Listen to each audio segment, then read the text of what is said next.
Hello everyone, today we'll be starting the first chapter of class 12 English, The Last Lesson, written by Alphonse Daudet. He was a French novelist and a short story writer. This chapter is set in the days of the Franco-Prussian War from 1870 to 1871, in which France was defeated by Prussia, led by Bismarck. Prussia then consisted of what now are the nations of Germany, Poland and parts of Austria. In this story, we'll study about the French districts of Alsace and Lorraine. मैं उस सुबह school के लिए बहुत देर से निकला और मुझे डर था कि एम हेमिल मुझे पार्टिसिपल्स के बारे में पूछेंगे, लेकिन मुझे उनके बारे में कुछ नहीं पता था।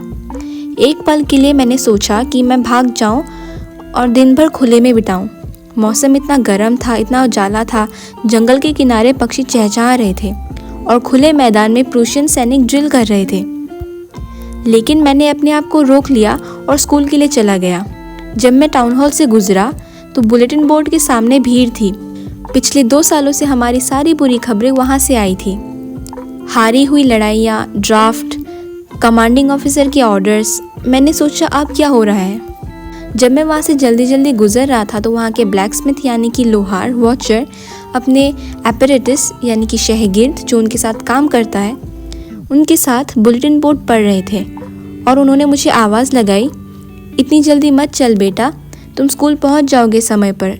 मैंने सोचा कि वो मुझे चिढ़ा रहा है। मैं एम हेमिल के छोटे गार्डन में पहुँच गया और वहाँ मैंने देखा कि सब कुछ शांत था। स्कूल शुरू होने पर हमेशा शोर होता था। डेस्क खुलते बंद होते, लेसन्स एक साथ पढ़े जाते, टीचर का रूलर टेबल पर रैप करता। लेकिन उस दिन सब कुछ शांत था, जैसे संडे की सुबह।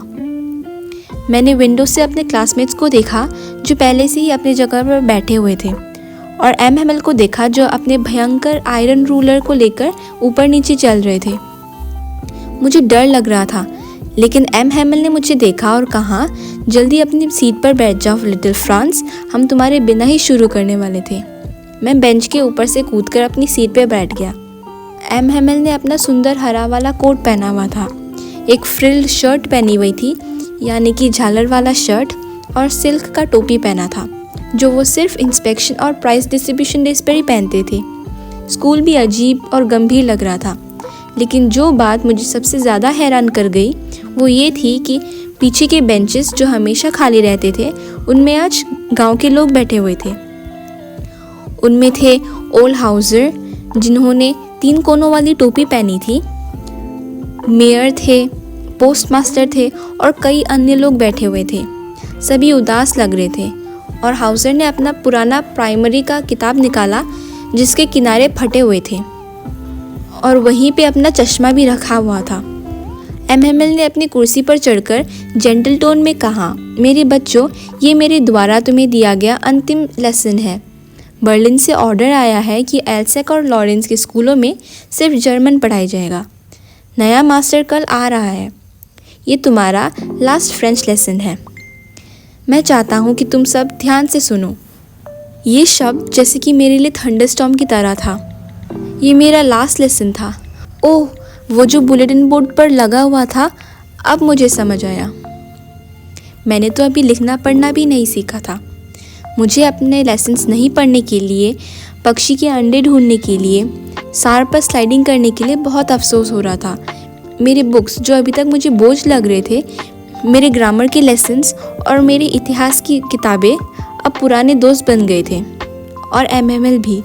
ये विचार कि वो जा रहे हैं और मैं उन्हें कभी नहीं मिल पाऊँगा, इन सब चीज़ों ने मुझे उनकी स्ट्रिक्टनेस भुलवा दी। मुझे समझ आया कि गांव के बूढ़े लोग रूम के पीछे क्यों बैठे थे। ये इसलिए था कि उन्हें भी अफसोस हो रहा था। उन्होंने स्कूल जाने में देर कर दी। ये उनके मास्टर के 40 साल के सेवा का सम्मान करने का तरीका था। एम हेमिल ने मेरा नाम बुलाया और मेरा नंबर आ गया था। अब मेरी बारी थी पार्टिसिपल्स के बारे में बोलने की, लेकिन मैं पहले ही शब्द में उलझा और डेस्क को पकड़कर खड़ा रहा। मेरी दिल की धड़कन तेज़ हो गई और ऊपर देखने की हिम्मत नहीं कर पाया। मैंने एम हेमिल को मुझसे कहते सुना, मैं तुम्हें डांटूंगा नहीं लिटिल फ्रांस, तुम्हें खुद ही बहुत बुरा लगा होगा।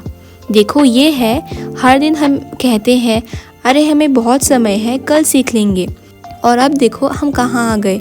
तुम्हारे पेरेंट्स तुम्हें सिखाने के लिए उतने उत्सुक नहीं थे। उन्होंने तुम्हें फार्म्स या मिल्स में काम करने भेज दिया ताकि उन्हें थोड़े पैसे मिल सके।